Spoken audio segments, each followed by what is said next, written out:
Hospital beds are becoming few and far between, but the need for mental health service is also rising. Here's Channel 5's Tanvi Verma. Panic attacks and heart attacks are two very different things with very similar symptoms.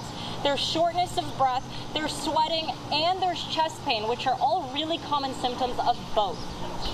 We are seeing clients calling us that they have attended the emergency room because they felt they were having a heart attack.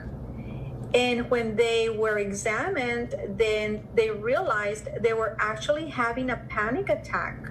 Gilantan Diaz says this confusion started about 2 months ago and has only been increasing.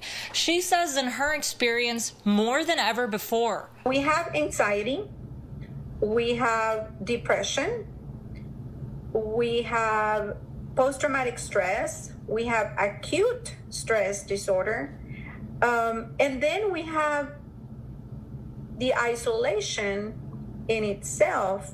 She says now that hospitals are reaching full capacity, people suffering from panic attacks only get worse when they get there. This issue is even affecting children. The children are very engaged in social media and they have access to electronics. And this is, of course, the topic of conversation. Our clients have reported an increase in family conflict as well. Yet many of these people ending up in the hospital have no diagnoses of mental illness. She says a lot of the problem is waiting too long to see a mental health professional.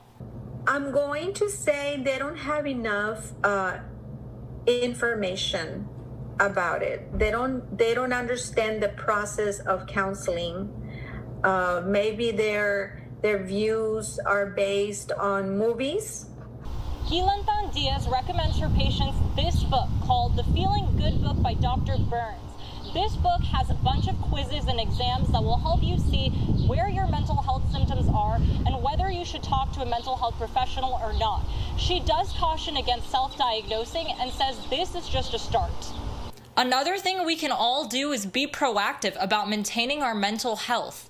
So what are we doing for our body? Are we eating well? Are we exercising? Are we avoiding alcohol? Are we avoiding junk food? Are we sleeping regularly?